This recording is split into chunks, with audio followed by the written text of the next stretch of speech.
Olá, o Trabalho Legal começa agora e vai mostrar. Conselheiros tutelares participam de capacitação realizada pelo MPT. Seminário discute futuro das leis que proíbem o amianto no Brasil. Reforma trabalhista é tema de encontro entre magistrados e procuradores do trabalho. E mais, coordenadores nacionais do MPT se reúnem em Brasília. O Trabalho Legal é o programa do Ministério Público do Trabalho em parceria com a Associação Nacional dos Procuradores do Trabalho. Mais de 100 conselheiros tutelares estiveram em Brasília com o objetivo de aperfeiçoar ações de enfrentamento ao trabalho infantil. A capacitação foi conduzida por procuradores do trabalho.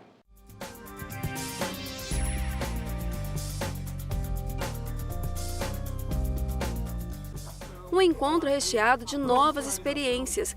Assim, pode ser definido o curso de sensibilização e enfrentamento ao trabalho infantil, que ocorreu em Brasília. Tem sempre algumas dúvidas e está sendo muito esclarecedor. Conhecimento, né? Uma área tão abrangente que é o trabalho infantil, para a gente é de suma importância. Mais de 100 conselheiros tutelares participaram do treinamento, que tem o objetivo de aprimorar ações de enfrentamento ao trabalho infantil. O vice-coordenador nacional de combate à exploração do trabalho da criança e do adolescente do MPT explicou como funciona a capacitação. Primeiramente, para o próprio procurador do trabalho, que tem como atribuição requisitar para que o Conselho Tutelar identifique o trabalho infantil. E muitas vezes, quando chega essa requisição para o Conselho Tutelar, ele não tem esse conhecimento mínimo sobre o trabalho infantil. Isso emperra, então, o trabalho do procurador do trabalho. Então, quando eu falo no aspecto positivo, é que depois de capacitado o Conselho Tutelar, ele tem total condição de ir em loco e fazer esse questionário e esse relatório dessa requisição enviada pelo Procurador do Trabalho. Então, o aspecto é positivo no sentido de ajudar, auxiliar no nosso trabalho, para fins de responsabilização de quem explora o trabalho infantil e também do próprio Conselho Tutelar. Para ajudar os participantes no dia a dia, foram entregues manuais de atuação contra o trabalho infantil e livros de histórias em quadrinhos. Muito interessante, principalmente na minha área aqui na Asa Sul, que a gente tem muita exploração de trabalho infantil, principalmente trabalho de exploração sexual. A gente pega muita denúncia e também de semáforos, né, onde crianças vivem pedindo, trabalhando ali nos semáforos. Foi bem esclarecedor, até o momento está sendo bem bacana mesmo. Algumas dúvidas que a gente tinha com relação mesmo. Você sabe que a partir dos 16 anos, a questão do trabalho, salvo na condição de aprendiz a partir dos 14. O evento foi idealizado e dirigido pela procuradora Ana Maria Villarreal, coordenadora regional de combate à exploração do trabalho da criança e do adolescente do MPT no Distrito Federal. A importância desse curso é porque ele visa capacitar, sensibilizar os conselheiros tutelares no enfrentamento do trabalho infantil. Muitas vezes eles têm tantas frentes de atuação que eles acabam até deixando de lado um pouco o trabalho infantil. Esse curso visa desmistificar, né, a questão do trabalho infantil, que trabalhar é bom, é melhor que a criança estar trabalhando, que está na rua, enfim, né, vendendo drogas e tal.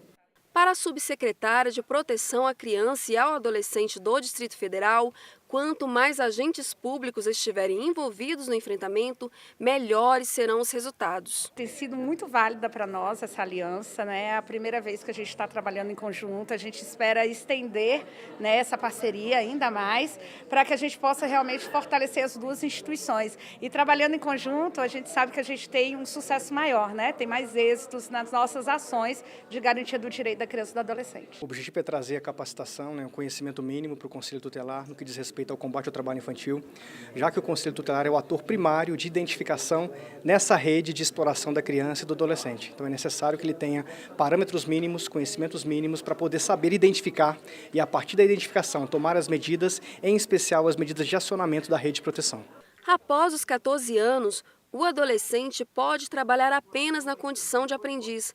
O trabalho formal é permitido após os 16, mas não pode ser trabalho noturno, perigoso ou insalubre, pelo menos até os 18 anos incompletos. A Constituição Federal, no seu artigo 227, traz um rol extensivo de direitos fundamentais. E lá, nesse momento, nesse rol extensivo, ela não traz trabalho. E isso não foi por acaso. Na realidade, o legislador, né, fazendo uma interpretação sistêmica, pensou na criança e no adolescente, que não tem esse direito ao trabalho, vamos dizer assim. E ele não tendo esse direito ao trabalho, abaixo da idade mínima, né, que estabelece a legislação, nós interpretamos como um direito fundamental ao não trabalho. Então, o direito fundamental ao não trabalho é esse direito da criança, do adolescente não ser explorado antes da idade mínima de 16 anos de idade.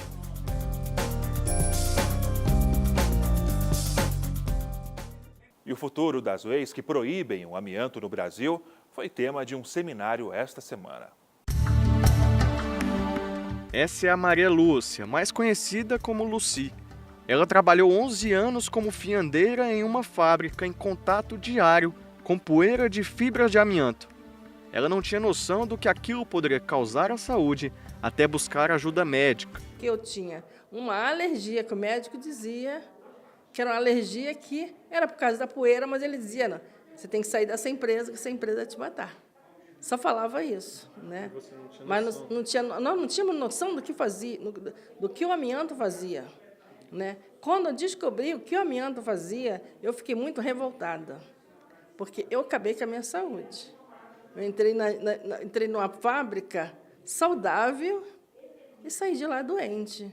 Ela é portadora de asbestose, uma das graves doenças causadas pelo contato direto com o pó de amianto. Aquele paciente, aquela pessoa que se expõe consideravelmente ao amianto, ela tem um maior risco, né? O paciente ele inala aquilo, né? E essa fibra no pulmão ela vai causando uma lesão.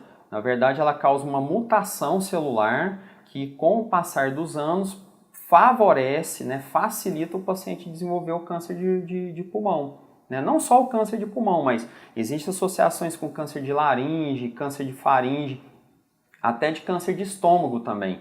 Hoje a Lucy é diretora da Associação Brasileira dos Expostos ao Amianto no Rio de Janeiro.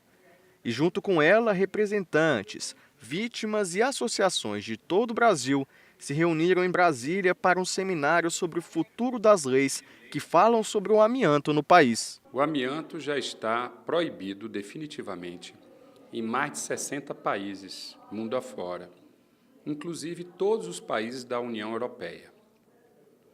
Essas têm sido medidas civilizatórias, uma vez que o amianto é uma fibra utilizada na produção de coberturas, tubulações, freios e outras utilidades, que essa fibra ela é reconhecidamente cancerígena. A Lei Federal 9.055, de 1995, regulamenta e permite o uso controlado do amianto crisotina, aquele utilizado para a fabricação de telhas. O detalhe é que, na época, a lei proposta era para banir o amianto, mas acabou substituída por esta lei. Acontece que, para o MPT, não há limite seguro de uso da substância. O Ministério Público atua no sentido de promover a saúde e a segurança dos trabalhadores expostos a esse mineral cancerígeno de diversas formas, né? Entre as quais aí as ações que demonstram a impossibilidade, a falácia do uso controlado de uma substância cancerígena que não é visível a olho nu. No caso do amianto, a gente tem a mineração com a explosão das cavas, a retirada daquele material, a indústria, o distribuidor, o material de construção civil. Veja que a própria telha de amianto tem na sua rotulagem a informação: ao cortar ou furar, não respire a poeira gerada, pois pode causar graves danos à saúde. Então é impossível controlar uma substância que não é visível a olho nu e se dispersa facilmente no ar. O seminário discutiu também a constitucionalidade da lei federal, uma vez que o uso de amianto no cenário atual fere convenções internacionais assinadas pelo Brasil. Em atenção às convenções 139 e 162 da Organização Internacional do Trabalho, que estabelecem o seguinte: havendo a viabilidade tecnológica de substituição do cancerígeno amianto por fibras alternativas, deve ser implementada. Então, diante de todo esse contexto, o que o Ministério Público faz nas ações civis públicas ajuizadas é demonstrar a impossibilidade do uso controlado, demonstrar a existência de trabalhadores expostos e adoecidos e determinar o cumprimento das convenções internacionais que determinam a substituição do amianto. Dos desafios que nós tivemos de 2012 para cá é demonstrar que a indústria brasileira domina perfeitamente a tecnologia de substituição. Isso não apenas está demonstrado do ponto de vista jurídico, mas do ponto de vista fático. Pensando na saúde da população, alguns estados e municípios brasileiros criaram leis proibindo o uso de amianto crisotina dentro de suas áreas. Enquanto isso, a Lucy e todos que sofreram e sofrem com a exposição ao amianto lutam para tirar de uma vez por todas a substância do mercado. Eu entrei na breia para lutar pela vida, principalmente a minha vida e daqueles que ainda vão aparecer ainda doentes, né? A luta da Breia é essa, que o mais importante para a gente é parar de usar o amianto no Brasil, né? Que não venham outras pessoas ficarem doentes por causa do amianto, né? Se quando eu saí da empresa, né, em 90, já tinha alternativa. Imagina, naquela época tinha alternativa e os dias de hoje.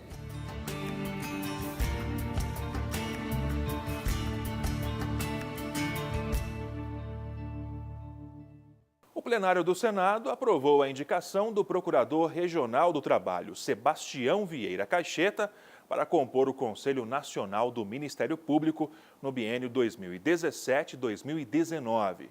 Em maio deste ano, a indicação havia sido aprovada na Comissão de Constituição e Justiça da Casa, depois que o procurador foi sabatinado pelos senadores. Logo depois do intervalo, reforma trabalhista é tema de encontro entre magistrados e procuradores do trabalho.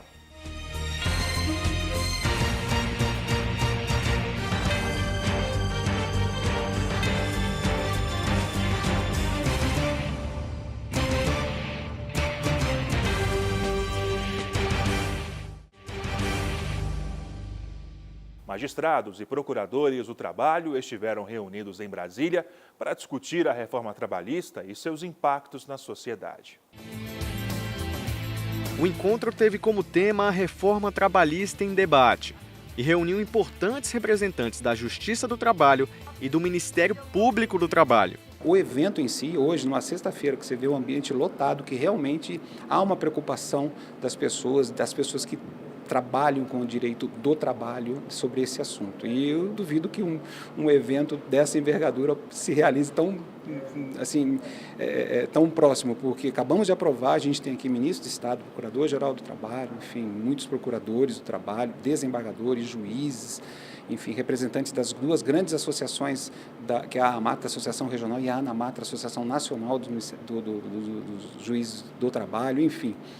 Mas o mais importante de tudo, que eu acho que a gente tem que conscientizar, ter essa consciência do debate. A 17ª edição foi realizada no Tribunal Regional do Trabalho da 10ª Região. O evento vem sendo preparado desde o início do ano e não poderia ter outro tema senão os rumos da legislação trabalhista. Quando começamos a construir esse tema, tínhamos a dúvida, a reforma terá passado ou não, essa questão da temporalidade. Mas, de qualquer forma, o tema continuaria sendo atual como é, e agora a questão é debater, ouvindo todos os lados possíveis para construirmos um entendimento do Ministério Público do Trabalho, da Justiça do Trabalho, para reconstruir o direito do trabalho, já que a reforma ela suprimiu, sobre o nosso entendimento do Ministério Público do Trabalho, diversos desses direitos, eles têm que ser restabelecidos. E aí, essa ordem jurídica ela precisa de uma atuação firme dos procuradores e decisões firmes dos magistrados. Foi o primeiro encontro entre magistrados e procuradores após a sanção presidencial da reforma. A lei entra em vigor 120 dias após a assinatura de Michel Temer, ou seja, apenas em novembro. Mas o que se percebe é que o mercado de trabalho já começou a mudar. Já começou a acontecer no Brasil. A imprensa tem mostrado que as empresas estão buscando apenas a troca de trabalhadores contratados por prazo indeterminado pela CLT por formas alternativas e com baixa remuneração, como jornada intermitente, como terceirizado, como PJ. Então, na verdade, no Brasil, ainda que a lei só passa a valer a partir de novembro, os empresários já começaram esse movimento de precarização das relações de trabalho. Durante o processo de aprovação no Congresso Nacional, o MPT trabalhou para que o projeto fosse melhor debatido. E agora, após aprovada a reforma, a luta pela garantia de direitos sociais do trabalhador continua. Nós estamos analisando a lei, principalmente sob os pontos de vista das questões constitucionais, possíveis inconstitucionalidades, e também com relação à convencionalidade, que é a adequação da lei às convenções internacionais. E a partir desse estudo, tomaremos as medidas adequadas, o combate ou pelas ações civis públicas, pelas inspeções, investigações. A forma com que deputados e senadores aprovaram o projeto gera questionamentos. Sempre que falo sobre esse assunto, eu me posiciono contrariamente à reforma e contrariamente à forma, né, de tramitação. Nós temos exemplos de alteração legislativa que foi discutida na sociedade durante 15 anos, durante 10 anos. Nós consideramos que essa reforma ela teve uma tramitação que não condiz com as nossas tradições, né, de discussão com a sociedade. Presente no evento, o ministro de Estado do Trabalho, Ronaldo Nogueira, reconheceu a necessidade de mais diálogo com os maiores interessados sobre a nova legislação. Nós estamos ainda dialogando, tanto com trabalhadores como empregadores e utilizando-se de algumas manifestações dos senhores no sentido de buscar uma alternativa através de uma medida provisória para pacificar e assegurar os direitos que porventura possam trazer alguma fragilidade com relação ao trabalhador.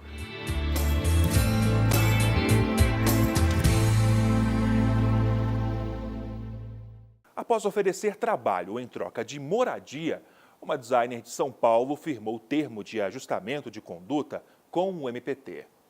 Entenda na reportagem de Rosana Maria.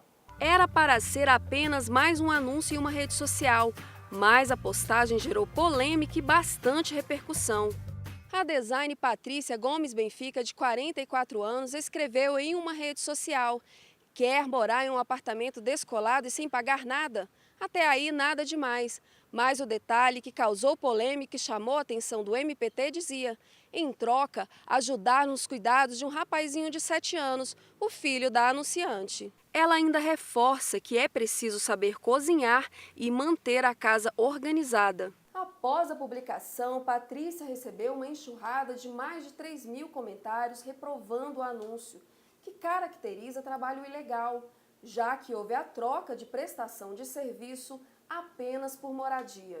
Em primeiro momento, assim, eu não vi como trabalho escravo, eu vi como um trabalho legal. A troca do trabalho pela moradia, conforme o anúncio que ela postou, e que teve essa repercussão social muito grande. Porque uma coisa é trabalho escravo e outra coisa é trabalho legal. A procuradora do trabalho responsável pelo caso explica que Patrícia assinou um termo de ajuste de conduta com o MPT. Eu marquei uma audiência, eu apresentei um termo de ajuste de conduta e ela concordou em assinar aquele termo que eu apresentei para ela. Este sociólogo analisa que atitudes como a de Patrícia só reforçam a precarização do trabalho no país. Esse caso em particular me parece sintomático de que estaria reproduzindo mais uma vez o que é característico desse mercado de trabalho, que é a precarização. Então, formas contratuais muito relaxadas, informais e prejudiciais para a mulher ou para o homem atuar no ambiente doméstico. O caso não será levado à justiça, já que a designer desistiu da contratação após a orientação do MPT e do advogado dela. Nenhuma, no caso específico, porque ela não chegou a fazer nenhuma contratação. Ela fez a divulgação do anúncio, deu essa repercussão negativa.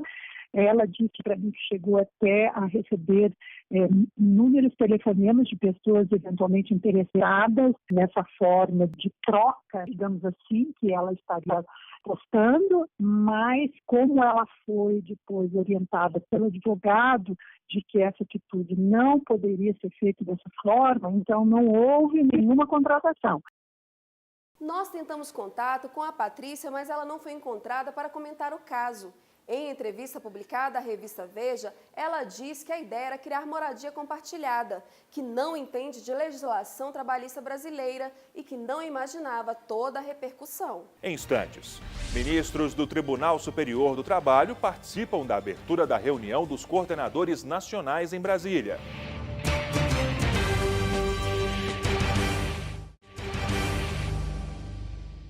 O Ministério Público do Trabalho possui coordenadorias nacionais temáticas criadas para combater irregularidades mais graves e recorrentes enfrentadas no dia a dia dos procuradores. Com o objetivo de debater casos semelhantes nas diferentes regionais do país e buscar uma atuação estratégica nacional do MPT, os coordenadores estiveram reunidos esta semana na capital federal. Os rumos do Judiciário após as mudanças de mais de 100 artigos da CLT estiveram no centro das discussões. O essencial é que o Ministério Público continue com seu viés de resistência à reforma trabalhista, de manter o espírito de indignação junto aos procuradores, entendeu? Porque entendemos que a reforma trabalhista ela é prejudicial aos direitos sociais, entendeu? Inclusive, de certa forma, negando instituições democráticas como a participação do sindicato em várias discussões. Os coordenadores nacionais do Ministério Público do Trabalho discutiram pontos polêmicos sobre a reforma trabalhista. A gente está lutando com as armas que tem, mas o cenário a gente está acompanhando bem na mídia de desconstrução dos direitos sociais. Então, eu não tenho como te dar uma previsão, mas o cenário, infelizmente, não é dos melhores. Mas nossa instituição vai cumprir o nosso papel. Estar de acordo com convenções internacionais é um ponto essencial, segundo o ministro Lélio Bentes. As leis ordinárias, elas estão submetidas, obviamente, ao crivo da constitucionalidade. Elas precisam estar de acordo com os princípios e preceitos constitucionais e também tem que estar de acordo com as convenções internacionais ratificadas pelo Brasil, que tem status, segundo o Supremo Tribunal Federal, de um status infraconstitucional, mas supralegal. Estão, portanto, acima das leis. Para o Ministério Público do Trabalho, as mudanças precarizam as relações entre empregador e trabalhador. São muitos pontos polêmicos, como, por exemplo, a questão do negociado sobre legislado, que haveria possível ofensa a normas internacionais, à própria Constituição Federal, também a pejotização ilimitada como prevista, o trabalho intermitente. São muitos pontos, a gente poderia falar aqui durante horas, porque basicamente toda reforma trabalhista traz pontos muito polêmicos. Houve, na verdade, um verdadeiro desmonte do direito do trabalho. Em relação ao teletrabalho, é que a nossa Constituição ela não discrimina o teletrabalhador. E não é da condição do teletrabalho, da condição intrínseca do teletrabalhador, a de estar imune a qualquer controle de jornada. Então, o teletrabalho, seja em domicílio, seja em home office, seja onde for, ele eventualmente está sob controle de jornada, de tempo de trabalho. O Procurador-Geral do Trabalho explica que o MPT continuará buscando o enfrentamento às más condições de trabalho. O Ministério Público do Trabalho, a função constitucional dele é a defesa dos direitos sociais. E os direitos sociais não são apenas aqueles que estão escritos na CLT, nem no artigo 7º da Constituição Federal, mas um todo. Por exemplo, a defesa do direito maior, que é o direito à dignidade do trabalhador. E o Ministério Público vai atuar, sim, para defender a dignidade do trabalhador, para defender o direito ao contrato de trabalho e condições de trabalho que garantam a saúde e segurança do trabalho, além das condições mínimas.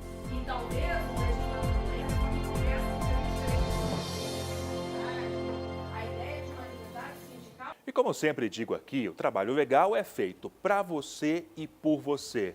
Por isso, sugestões são muito bem-vindas. trabalholegal.pautas@gmail.com é o nosso contato. Mais informações você encontra também no nosso portal www.mpt.mp.br e também em nossas redes sociais. Obrigado pela companhia e até a próxima edição.